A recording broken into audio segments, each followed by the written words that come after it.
Welcome, everybody. My name is Maria Norrman. I am the president of EF Pro Cycling efforts across men's and women's team. And we're going to be spending the next hour talking about one of the most exciting moments in the calendar, the upcoming Tour de France. And I will leave Esra and JV to introduce themselves. Over to you, Esra.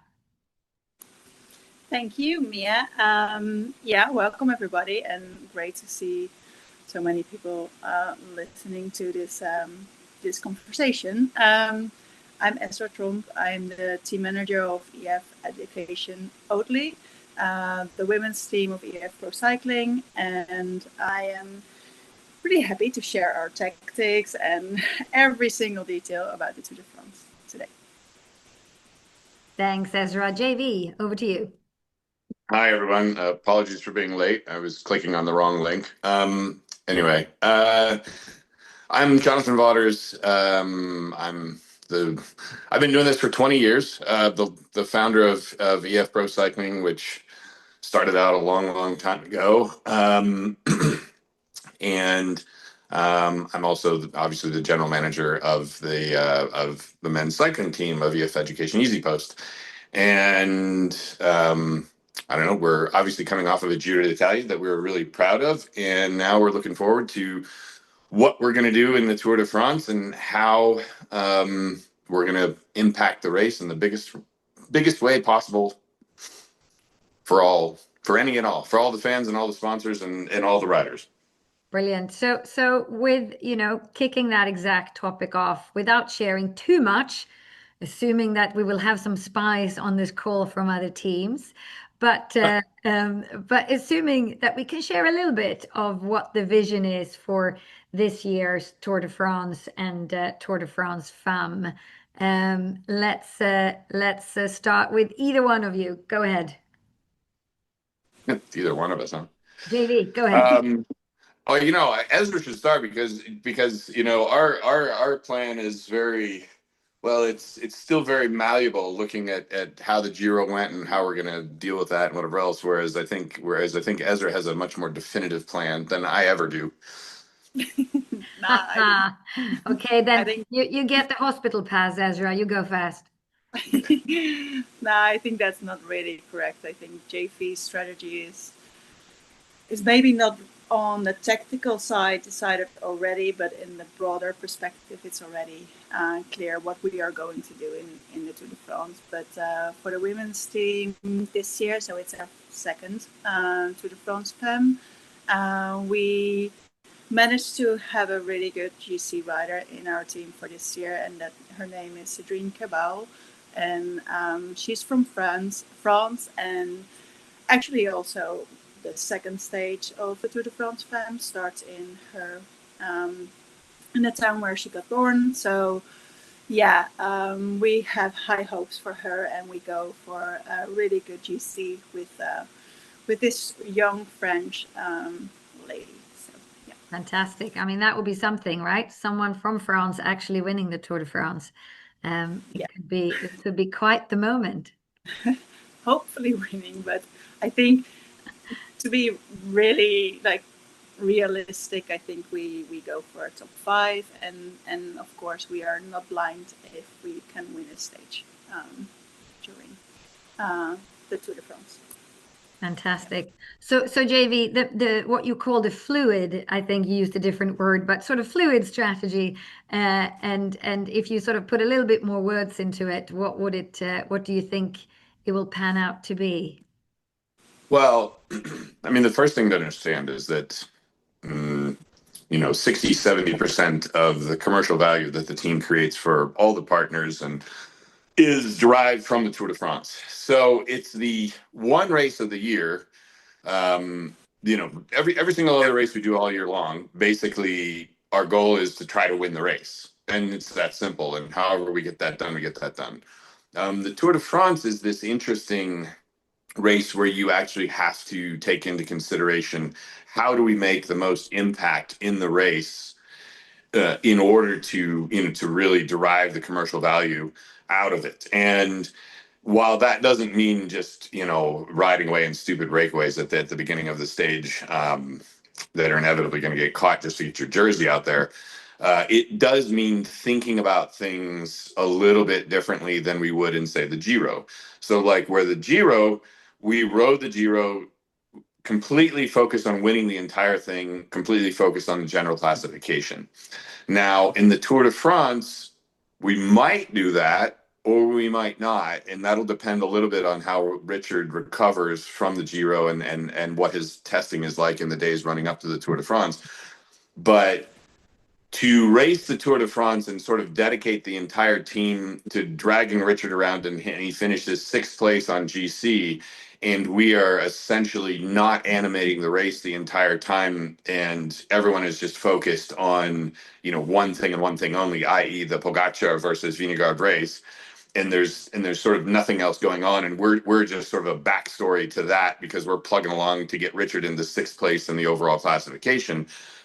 That to me is not an acceptable strategy for our team. Our team needs to be really active. As I say to our head director, Charlie Regalius, we need to be in every breakaway that stands a chance of making it all the way to the finish line. We need to be present in every single breakaway that stands a chance of making it to the finish line and contesting the stage. Now, that doesn't work out, and that's working out less and less in modern cycling because of the increased speeds and basically just the increased ability of your mega teams such as UAE to just pull on the front. But there will be some days in the Tour de France where the breakaway is successful, and so we need to be present, and we need to be there to win the stage. All that being said, in the back of my mind, I am very hopeful that we see a Richard Carapaz that we have not seen since he won the Olympic Games and since he was third in the Tour de France, you know, behind Pogacar and Vingegaard a few years ago, that we may actually get that version of him again this year. And if we do, and the testing shows that that's where he is, then maybe we'll emphasize a little bit less on the breakaways and see if we can throw a wrench into the pre-scripted Tour de France that it is right now. I mean, if there's anyone who can sort of recover, it's Richard, right? Yeah, I mean, he has an incredible ability of recovery, that's for sure. Physically, psychologically, obviously, he put a lot into the Giro, and will he be able to sort of battle again a month later for 3 weeks? Physically, the answer is yes. We will see where he is emotionally, and we'll see where he is psychologically. I mean, certainly, no matter what, Richard is gonna come out swinging as far as winning a stage, and maybe even defending the polka dot jersey for the best climber. We'll see, but again, we all sort of secretly or not so secretly have the hope that he's Not so going to secretly after today. Yeah, not so secretly that he can actually ride general classification. So we'll see. I mean, I don't know the answer yet. I will in about 10 days time, and then we'll go from there. Staying with you for one more second, JV. So you kind of indicated you've been doing this for 20 years odd, so it's not your first rodeo. Is there anything that you're doing preparation wise differently this year than perhaps you've done in the past? From a preparation standpoint, it's small details. Globally, both the men's and the women's team, we have a much higher focus on nutrition. We basically launched an entire nutrition team of nutritionists that are working with the chefs. We've really put a lot of resources into making sure that every single race we go to has a chef, has nutritional advice to all of the athletes that is sort of bespoke in its manner and not just a across the board nutritional strategy. So that's one big thing. I mean, it's a small detail, but it's a huge detail. Additional to that, I think, again, with both teams, we're tweaking how we utilize high altitude training. Of course, it can be very successful for certain riders in certain situations, but it can also be rather catastrophic for other riders in other situations. And we're learning how to adjust that in perhaps, sometimes lowering the intensity of the training when at high altitude, because high intensity training at high altitude can sometimes be more disruptive than helpful. And bringing the athletes down in time to do what I'll call a heat adjustment cycle. A lot of times when you do high altitude training, it's obviously rather cool up in the high mountains. and the humidity is quite low. So when you come down to sea level and the humidity is much higher, the temperature is much higher, you might have all kinds of wonderful oxygen carrying capacity, but if your body is overheating on the first climb of the race, you just explode, and all of that work at high altitude is completely useless. So what we're doing is making sure that the riders have a heat adaptation period. Luckily, with heat training, it doesn't take as long. And I mean, I'm not saying do this at home, but you can do a very acute heat adaptation period, meaning that like basically by severely overheating yourself a couple of times to the point that it's really pretty uncomfortable. That usually kicks your body's ability to deal with heat into gear pretty quickly. I've got visions of poor riders sort of riding in the sauna as a preparation for this. It's Yeah, pretty we've done that. horrid. Yeah, we definitely have done that at certain points in time. Put them in a sauna, like at high altitude. Put them in a sauna and a trainer, and have them ride for 30 minutes, and it's painful to watch them do that. It sounds it. Ezra, I'm sure you're not quite as mean to your riders, but sort of slightly different. You've been doing this for a long time, but the team hasn't been doing this for a long time at all. I think you've done incredible work to sort of bring, this is only the second season that this team has sort of been in existence from absolute scratch. So sort of what do you think, looking back and sort of preparing for the tour, looking back, what do you think you sort of got right, and what do you think you would have done differently, knowing what you now know today? It's a bit of a mean question, perhaps. It is. No, I think what we nailed in the first year and also the first few months of this season is that we have a really strong team overall in different areas and a really strong collective. So, yeah, around team culture, how we want to race, how we go into the races, what kind of vision and what do we want to tell. Like I think our team is extremely strong in telling stories and thinking out of the box and racing a little bit different than other teams and not being the boring team that follows. And I think that's what we are nailing. I think we can still improve on that, but yeah, that's also part of learning each other. I think when you start a team, and especially completely from scratch, coaches, nutritionists, sports directors don't know the riders, and the riders don't know the whole support system. Um, yeah, we need to find out, okay, how can we set up the riders for success in the best way possible, and that's obviously also important for a strategy towards the Tour de France. How can we set them up for success, and what do we know now from a training perspective, but also from a nutrition perspective, or how can we coach them in the race if they are under pressure? These things you don't really know by just interviewing them for a few hours and then have the answers to these questions. Then you need time and races and difficult situations that you can learn who is this rider and how can we help them. So what we did preparing the Tour de France is that we used the Vuelta a España in women's cycling. It's the race, the Grand Tour before, so the first Grand Tour of the year. And we really raced this race as a preparation race for the Tour de France, with most of the girls that also doing the Tour de France. So we really got to know them. How can we use them? How can we place them in a strategy that works towards winning a GC? So, yeah, getting to know these riders better and better.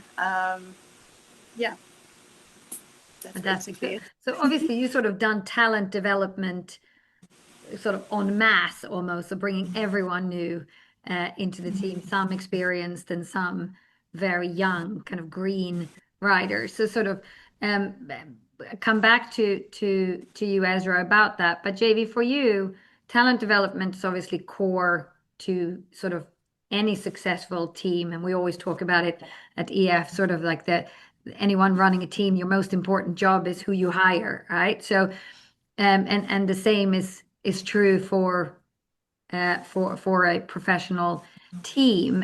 How have kind of your path evolved around this and the strategy when it comes to sort of scouting, developing, and sort of supporting new riders? Well, it's definitely gotten more complicated and harder over the years. I would say 10 years ago, I felt like scouting was fairly easy for me. I went about it in almost just by myself, in just looking at U23 junior race results, and then cross correlating that with a little bit of physiological testing, and we seem to be able to come up with the unheard of next great talent every single time. Unfortunately, a lot of other people figure that out, and a lot of other teams Hate when that happens. yeah, exactly. So a lot of other teams with incredibly huge resources also figured that out. So that has made the game of recruiting more complicated and more difficult. That said, our core philosophy was probably two things, and this isn't an easy core philosophy to live by. First is that the first thing you need as a professional cyclist is the motor, the raw talent, the ability to push the pedals. And everything else after that is secondary. And unfortunately, all those secondary things are stuff that most of us would really value, i.e., work ethic, i.e., emotional ability to sustain pressure, i.e., having your life put together in a way that it's conducive to maximum performance. All kinds of like different, let's call them problems. And our strategy has basically been to always take the riders with the maximum amount of talent, and then we work around all the problems. And this doesn't work consistently, but when it does work, it works spectacularly. And so that's the reason that you'll see quite often our team, sort of on a week to week basis, we're performing fairly well, but nothing exceptional. But then all of a sudden, when we hit the races that we value, that we feel are the target races that have the highest marketing value for everyone on the team, we knock those out of the park. We consistently do that. And that takes talent, and that takes really dealing with what I would call extremely high maintenance and difficult talent. You specialized that over the years, so you know. Yeah, too much. I mean, I can tell you the directors don't like they are constantly suggesting riders to me that are like great people that just don't have as big of a motor. And like, why don't we hire this guy? He's a great guy. And I'm like, yeah, but you see, the thing Can't is, ride a bike. well, they can ride a bike. They just can't ride it. It's upside. I mean, I'm constantly recruiting based on upside. And sometimes, that when there's high upside, there's also big downside. How about you, Ezra? Yeah, Recruitment philosophy. yeah, a little bit the same, of course. It starts with the engine, and it starts with the physical level of racing bikes, and then I think so, I'm also really searching for that combination of the motor, the engine, and then the difference in mentality. So yeah, women's cycling is changing so much, and the way how we win races and how many girls are winning races is so different than a few years ago. So I'm really focused on more younger riders that we can shape and mold into like the EF culture and the way we want to race bike races, but also how we can win. So in a different way. So yeah, it's definitely the combination, but it starts off for But we sure. don't. But we don't have any problematic riders on the women's team at all. Not that I know of. So, No, it's not so probably. easy. Such a beautiful team. You mentioned you picked up on the culture piece, Ezra, and I think JV, you've often spoken about this in the past, and something that we at EF obviously hugely passionate about sort of the importance of a culture to a performance of the team. So sort of how have you in this sort of extreme performance world, how do you balance that sort of the culture piece, bonding, the importance of sort of getting along with the pure performance, sort of the hardcore reality of having to win a race? How do you balance that? And are there any tricks or what do you find important? Well, we're lucky in one regard, in that basically what I described to you is that our team is a conglomeration of very high talent misfits, um, and to bond a group together, quite often, sort of the group of misfits, the group of outsiders, when you put them all in the same room, they all they gel together pretty well, because ultimately, like, they understand that this culture, i.e., the culture of EF Pro Cycling, is a culture that allows freedom of personality, that allows individuality, that allows adult decision making. We are not a babysitter team. We are a team where we give the athletes the resources to succeed. If they choose to pick up those resources, is ultimately up to them. People oftentimes ask me, do you use sports psychology? Of course we do. But do we have a team sports psychologist? No, we don't. And the reason we don't have a team internal sports psychologist is that what I've learned over the years is that when you force sports psychology on someone and say, you have a 1 hour meeting with a sports psychologist tonight at 7 o'clock, they do not engage, they do not take it seriously, they actually push back on it, and the effort is useless. Whereas if you say, we have a company we work with that specializes in sports psychology, I'm going to introduce you to them. If you choose to hire them and utilize their capabilities, we're happy to help with that. Now all of a sudden it's the rider's decision as to whether or not they go or don't. And so things like that is sort of the core culture of EF Pro Cycling, is that we allow athletes that maybe didn't fit in other more rigid environments to to be adults, to make hard decisions for themselves and to own those decisions. And they love that freedom. Sometimes, of course, that can be a little bit problematic, but oftentimes it actually leads to a much higher performing individual. And the fact that we allow that freedom, and the fact that they're all a little bit misfits from a more rigid environment in other teams, really brings the group together in a social sense. And they all kind of understand, okay, like, we're on this island and it's our island to make great. Honestly, it's so obvious when you're spending times with the teams of how much people genuinely enjoy each other's company, and it's a really fun culture. It's super competitive, but it's a place where people genuinely enjoy hanging out, which must be a positive thing from a Well, long-term one performance one perspective. thing on that, it's interesting, is that in the early days of the team, it was actually, we really did have to establish that culture. That was actually hard. Now, the riders that want to come and join this team, whether it's on the women's team or the men's team, the riders that want to come and join us are people, they like pre-select themselves. They already know, like, I'll fit in that team, I will like this team, or I won't. And so it makes it so much easier, because the people that are coming to us, or the people that actually are wanting to engage with us in contract talks for future years, are already the people we want. So the people that we don't want, they think we're a bunch of crazy loons, and they just never even get in touch with us. Ezra, do you want to add something to the crazy loon comment? No, I agree, and especially on the recruitment part, you get a lot of this culture. This is amazing what we are doing in races or around races.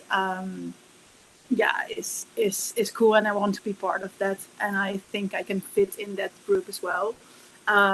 What I think the balance between the culture and how we get to perform or the performance out of them is, yeah, we tried something new for the Vuelta this time, and that's with a little bit of help of a psychology company we work with, is to, because everybody is a bit weird in some sense, but understanding their weirdnesses from each other, and also for the coaches how to get the best out of them. We did a little bit of a test with them on the personalities under pressure, and that was really helpful for the riders to understand how they react under pressure, and what kind of behavior they show to the other riders, but also to the coaches, and how we coach them if they are extremely under pressure. And yeah, that gave a next level bonding between these girls. So yeah, that's more the link towards performance, how we get the best out of these crazy riders. Yeah, exactly. So before we move on with a few others, I've got questions from the group here is listening. Are there any other names we talked about this particular French woman, and we also talked about Richard Carapaz. Is there any other names that we should look out for during this year's Tour de France, or is there anything that you can share? I mean, well, I'd say while we haven't selected the entire team, quite a bit of it is in place. I am looking forward to seeing how Ben Healy, Nielsen Paulus, and Alex Baudin do in either chasing stage victories for themselves via breakaways. Neither of them or none of them are sprinters, nor are they none of them pure climbers, but they all are very, very successful breakaway riders and have proven that over and over again in their careers. So between the three of them, I'm looking forward to seeing some really aggressive racing, hopefully a stage win. And if Richard happens to be in a good position, they'll also be great support riders. Um, yeah, I think those three are sort of going to be, for the time being, our focal points. Although, we saw the other day in Swiss with Albanese winning a stage. There are quite a few stages this year in the Tour that actually suit Vincenzo. So he's all of a sudden put himself into the mix for being selected to the team. But yeah, we're about another week away before we select the final group. Exciting. Ezra. For sure, Noemi Rueck, our Swiss rider. She is good in the hills, but really good at the finish as well. So she's super fast and can handle especially the first part of the Tour de France, where it's a little bit hilly and tricky finishes. So a reduced bunch sprint for sure for Noemi. And our Olympic champion Kristen Faulkner is also on the list for the Tour de France, and she's always pulling something off in such a big event. So I really look forward to see them racing the Tour de France and being successful at the stages. We all are looking forward. It's I'm sure will be a super exciting 3 weeks. Coming back to sort of development and the need to sort of balance that we talked about, the balance, the sort of performance culture and a team culture and having fun. There's another question from the group around that and around sort of pastoral support. There's a huge amount of development, obviously, in cycling as well as in other sport, sort of that you have sort of that support that doesn't have a strict short-term performance enhancing sort of agenda, but it's more of a longer term pastoral support. What's your sort of work in that, and how has that developed over time? Well, listen, ultimately, like a happy and healthy athlete that's going to be your highest performing athlete. A lot of times, for those of us who've been around in the sport a long time, sometimes when we get asked questions about like, well, what are your objectives for the season? And we kind of roll our eyes and say, well, the first objective is that we have as few injuries as we possibly can, and that guys actually stay healthy.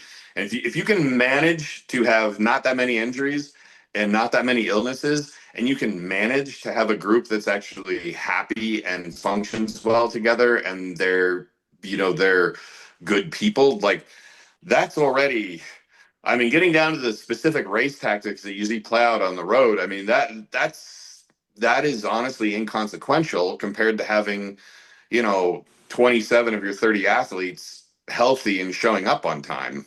You get that done, and the water bottles are full, and there's air in the tires. Like, that's already a big step. I mean, it's really a lot of times. I know that everyone loves to get excited about these technological innovations and these finite details in cycling, and of course, I also get down those rabbit holes all the time. I mean, we have we over the years we have found little developed advantages that other teams didn't know about, and they were really cool little technical advantages. We've got one right now, but we're not talking about it. Um, but Not yet. Not yet. But all of that stuff is still inconsequential compared to just having healthy athletes that are uninjured and ready to show up to the race. Like, if you've got happy, healthy, uninjured, man, you are already ahead of the game. So just And people turning up on time. Yeah, exactly. Yeah, exactly. Yeah. Excellent. So obviously, part of that preparation, and you sort of mentioned one of the biggest trends historically, and the difference from sort of where you started is one of the biggest one is nutrition, right? That has made a huge difference over the last X number of years. And there's a question in the group related to that nutrition around sort of plant-based food. We obviously have Esra, you work very closely with Oatly, and so we do on the men's side as well. Um, how does the sort of plant-based food factored into nutrition plan, and what did we learn from last year's work that we did together? Well, oh yeah, no, JP, go ahead. Okay. I mean, here's what I would say on this: is that this is I'll just say it straight to this group, is that for short periods of time, such as a week-long race or 2-week-long race, whatever, for short periods of time, athletes are actually going with a completely plant-based diet. It actually lowers inflammatory markers, which it helps you recover for the next day's racing. It can help your sleep quite a bit because your digestion process is a little bit easier on your system. So your sleep improves, and your inflammatory markers are going down, meaning, i.e., like less muscle soreness and swelling from day to day during a stage race. The disadvantages are long term, and I'm talking, when I say long term, I mean over a period of 6 months or whatever else. That plant-based diets are, I have not seen them over the long term be successful with professional athletes. The reason for this is it's down to two things. One is the density of nutrients in meat. Basically, the density of nutrients in meat is much higher than the density of nutrients is in most other foods. Therefore, these riders are having to intake so much food, and their stomachs can only handle so much. So you need proteins that aren't that much volume. So, like, in a filet mignon steak, in order to get that amount of protein plant-based, you'd have to eat like 5 kilos of garbanzo beans. So that doesn't work. The second part is that red meat contains what is known as heme protein. Heme protein is one of the major building blocks for hemoglobin, and hemoglobin is the critical component of your blood that carries oxygen. So if you do not have heme protein in your diet, your red blood cell count will be lower, and your hemoglobin level will be lower. Your oxygen carrying capacity will be lower. So that's something that, again, over a long period of time, you have to make sure that the athletes are consuming enough heme protein and proteins with high density. So there's pluses and minuses. Like I said, short term, there are certainly advantages to a plant-based diet. Long term, we have not figured out how to make that work. For us normal human beings, however, who's not cycling 1 billion kilometers a week, that is less of an issue, obviously. Obviously, yes. I mean, you're probably not destroying millions of red blood cells through like extreme effort and muscle contraction every day of your life. So it's I try really different hard thing. to pretend I am, but clearly, definitely not. Yeah. So, staying on this sort of innovation, but with other innovations, are there other platforms as that you sort of seeing at the moment, big trends, whether or not that it comes to training, equipment, data, race day strategy, sort of like what are the other sort of opportunities for innovations, both short term and long term, that you see? Ezra, Me or let's start with you. yeah, Ezra, Yeah, well, I think we touched base on one, altitude and heat training. I think with altitude, that's already for a long time in cycling, in sports, that it works to perform on a high level, but heat training and heat stimulus is relatively new, and we as a team invested a lot in doing tests for riders on what temperature they need to train in to make this effect of adaptation on the heat. We all know that the climate is changing, so heat adaptation will be more and more important in especially these hot summer races in Europe. On the equipment side, um, we see a lot of changes, but also limitations for the next season with the announcement of UCI. So we there are a little bit, how do you say, like limited on the equipment. But of course, we have a big sports science team in our team that's working every day, reading every article of like new training ways of training, new tools that we can use on data, on sleep recovery, nailing our recovery protocol, and be on top of the game with that. Thank you, Ezra. JV, you you're a know, bit of a nerd when it touching comes on to that. these things, so go for it. Well, touching on the UCI point, I mean, this is actually something that it's going to be challenging for us because, Yeah. unfortunately, the UCI has a tendency to make rules that favor some people and really do not favor other people, as opposed to trying to create like a homogenous sporting environment where there's fairness for the athletes.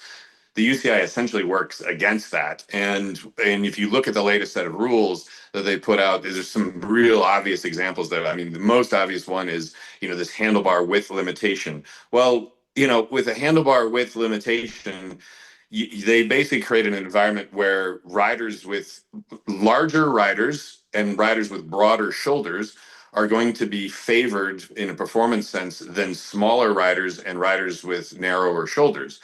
And the fact that they can't see that, to me, is just unbelievable because it's as obvious as the day is long. But anyway, it's frustrating to have to constantly try to deal with technical innovation when you're dealing with a governing body that basically they don't the knowledge inside the organization does not exist to actually understand what I just explained to you. Is something that they probably didn't even consider because they don't actually understand it. They don't understand bike racing because they're only involved in it from like an arm's length way, and it's really sad to see the athletes sort of limited and prejudiced by those sorts of rules. So that's I'm to get glad off that my you're sitting on the soapbox. fence, JV. That it's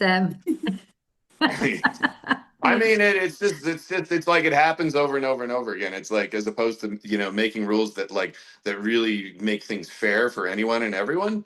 I mean, this goes all the way from financial fairness, which does not exist at all in cycling, to rules around recruitment, which does not exist at all in cycling, to like ridiculous equipment rules that are enforced with an iron fist. Such as how high your socks can be. I mean, anyway, anyhow, you woke up on moving that on. side, did you? Yeah. Excellent, excellent. Ezra, any other Yeah. thoughts on sort of innovations? You already answered me. I don't have to go back to you on that one. Sorry about that. So there's a few questions around sort of fan engagement. So before I get in there, I just wanted to come back to the sort of development of the Tour de France Femme and the whole sort of the huge influx of interest in women's cycling and the development of the sport for women, which is hugely exciting to see. How do you see your team and our team at EF Education Oatly sort of help to shape that future for women's professional cycling? Yeah, I I think like our team is obviously new in the peloton. This is our second year, and how we race races is in a really fun way, and I think that already inspires hopefully also a lot of women, especially, to step on their bikes and create this really like motivation to go on the bike and to be active and live this lifestyle. But I think what we are trying to do as a team, as a brand, is that we are telling stories really well, and there we can create a really big push for women's cycling, and especially on the Tour de France, which is the biggest race also for us. That happens to be the biggest race because of the name of the race. We can inspire a lot of people by telling our stories and telling what our riders are doing and how we are doing it and how much fun we have along the road. And I think there we can make the biggest impact. And of course, we want to win races and we want to win the GC of the Tour de France, but the story that we are telling in these races and the volume that it gives us, and like how we can push that as EF, as a team, I think that makes the biggest influence. Yeah. That's exciting. And JV, we've always talked about sort of EF team, and you've done this throughout your career, sort of making sure that the team on the fan engagement side is sort of winning even when we're not winning. Because let's face it, even the most successful team is losing most of the time. So sort of how has that, been developed, and why do you think, sort of what do you think that EF, the team, does to sort of ensure that we've sort of captured the spirit and make sure that we've got an engagement that perhaps is slightly different to other teams? Well, I mean, I think that starts with the core principle of, without fans, there is no sport of cycling. I mean, the fans are essentially your customers. They are the people, by showing up to the race, watching the race, by turning on the television, watching the television, by watching your Instagram reels, whatever it is, however they're engaging with the team. That's the core value proposition that we bring to the world for anyone who wants to invest in us. And so explaining that to the riders at the first meetup we have in November, the first thing I explain to them is, well, I ask them a question. I say, what is your job? And they'll say, oh, it's to try to win races and to train really hard or something like that. And I'll say, no, that's not your job. That is a way that you complete your job. That those are two things that you need to be doing in order to do a good job. But what is your fundamental job? And then they kind of head scratch for a little while, and I'll say, your job is to bring value to the investors and the sponsors and the partners of the team. And in order to do that, you need to understand that the fans are your customer and that you need to be respectful to them. You need to be communicative. You need to, be a good person, putting it bluntly. And that is also a big part. And in your end job is that. I mean, if we really get down to it, winning a race is wonderful, but if there were no photographers, there were no media people, there were no journalists at the finish line when you won the race, then that actually doesn't do anything for the people investing resources into the team. So you have to understand that in order for you to do your job, you have to win the race, and then that's where your job really begins, which is now you need to engage with the fans, tell them your story, show them how compelling it was, show them how interesting it was, that how you prepared for that event, what the people in the background did, the nutrition. Fans love engaging with nutrition articles and content from us. What went into the victory, and basically be a spokesperson for that. And that's what people love. And So I think all of our riders, when they sort of understand, and I don't think there are very many other teams that tell the riders, no, winning is it's something that gets you to what your job is supposed to be, but it is not your job. When they, I don't think other teams are saying that, and when our riders hear that, they say, oh, okay, I get it. So it's the winning the race is the first part, and the second part is actually engaging the fans after you win the race. And that changes the mentality of the whole group just if they understand it. We don't actually have to push it after that. They once they understand that, I think they become ambassadors for our team and ambassadors for the sport and ambassadors for all of our partners. And I think that's also the sort of catalyst and very similar to getting all the fans sort of on bikes, because one of the team strategies also is sort of like inspiring normal human beings who doesn't quite have a motor, which was one of the questions. So sort of how do we as a team inspire people who could maybe cannot do the Tour de France but love cycling and sort of, just the sort of average enthusiasts? Has that been part of the team strategy at all? I mean, it's been part of the team strategy from the beginning. I think the sort of the magic in cycling is the bridge between the professional cycling world and sort of the recreational cycling world. I mean, we've seen the growth in Gran Fondos, large fundraising recreational rides, even the gravel scene to a degree. The growth in mass participation events in cycling has been enormous.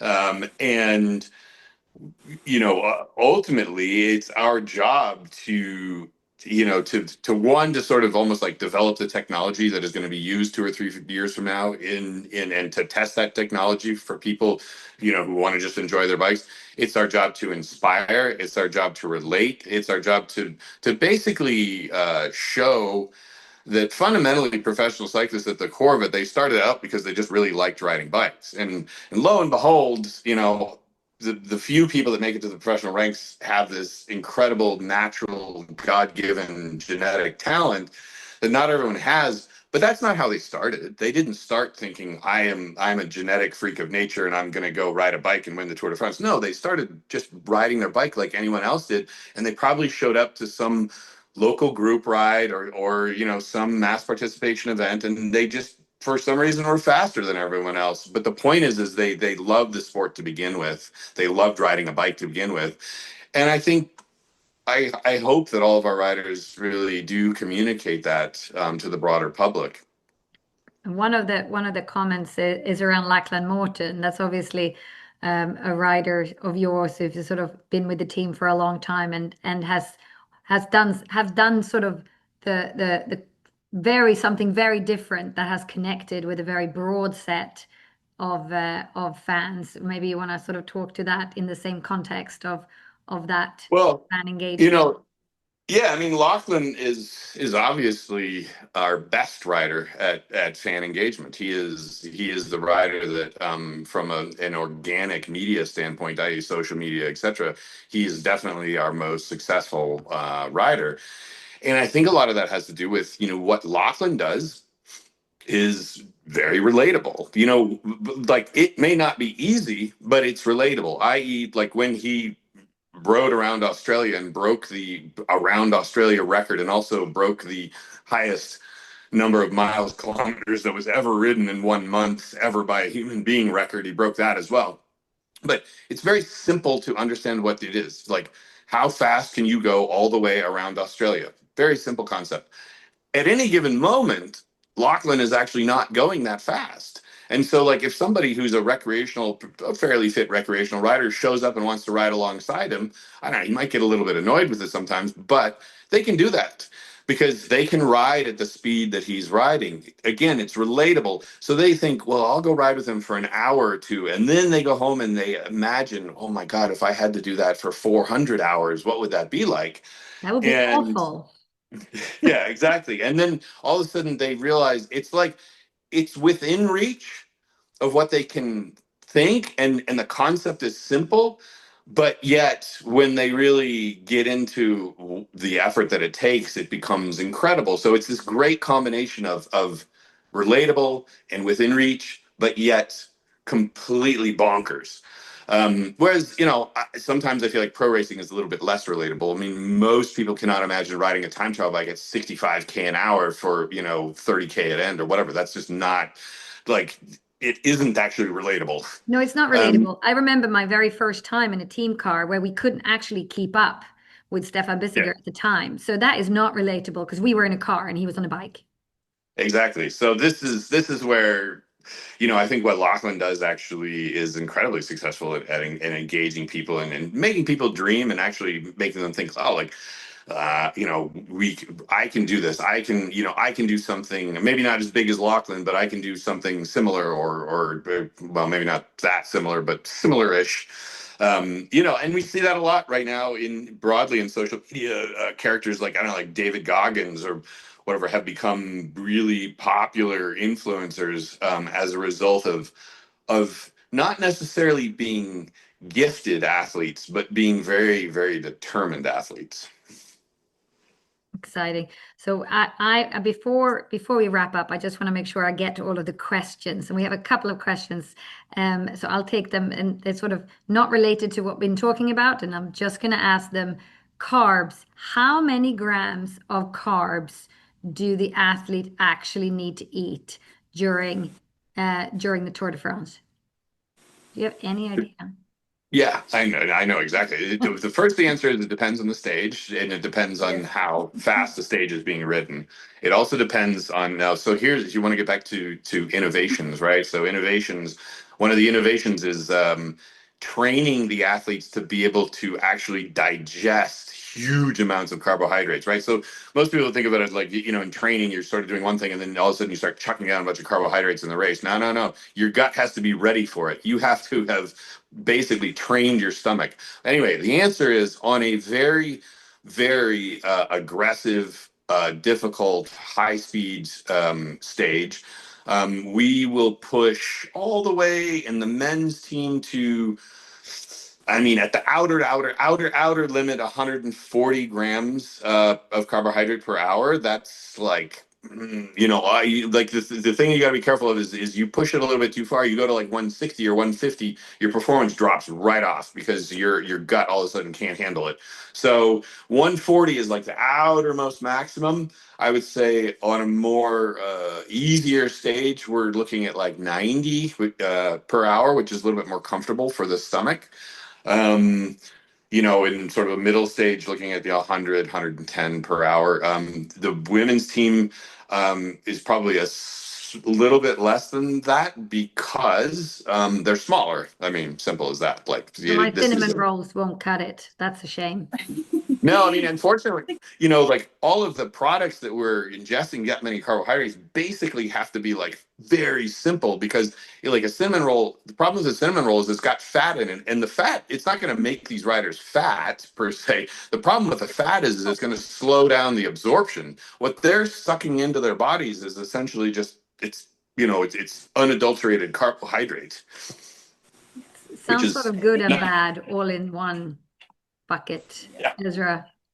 Yeah, Yeah. no, I think we are around. It depends a bit on the rider, and it's exactly what Jonathan said around the race day, the intensity of the race, around 100 carbohydrates per hour. But we started off with riders that couldn't do it because of their guts, and they needed to stop a lot of times in training sessions to train their guts to handle the amount. But yeah, we're getting there. Amazing. So we have, before I ask you to wrap up, we got one question. Time for one more question. Do we plan to send a sprinter to try to win a sprinter state, or we focus more on breakaways and mainly protecting Richie? That was for you, JV. Yeah, I mean, it's the major focus is going to be breakaways and protecting Richie. But that being said, I did mention Vincenzo Albanese at the beginning of this call. Um, there's a chance that we send somebody that's got a little pop in their legs. This Tour de France, there are a lot of stages that I would say are not pure sprinter stages. In fact, pure sprinter stages are slowly but surely kind of going away because the television audiences don't really, the audiences go down because people find them boring. And so the stages are becoming hillier and hillier and hillier. Therefore, like Vincenzo, if you watch the stage that he won in Tour de Suisse, is actually quite hilly, and the finish was uphill. So we're looking at sending maybe somebody that is strong enough to support Richie, could get in breakaways, but has a little pop in their legs as well, in case we get into a situation where it is a sprint finish on one of the sort of medium hilly stages. Amazing. Any sprint finishes for you, Ezra? Yeah, but No, I think it's the same profile as JV said, with Noemi having a really good kick at the finish, but not a pure sprinter. Right. So I would like you to, in 3 words, say what do you hope the fans and or industry insiders will take away from your efforts of this year's Tour de France? 3 words, starting with you, Ezra. 3 words. Oh, 3 words. Fun. Wow, 3 words. Mia. Sorry. Fun, inspiring, and really encouraging to go on the bike. Amazing. Fun and competitive, perhaps, as a 4th word. Yeah. JV, 3 words. I'd say, well, since you already said competitive, I'll say exciting, aggressive, and respectful. I'll take that. That sounds great. Looking forward to a great Tour de France. Thank you to both of you and best of luck. And thank you to everyone who tuned in, and looking forward to seeing you in front of television screens have waving those pink flags. Thank you, everyone, and have a great rest of your day. Bye.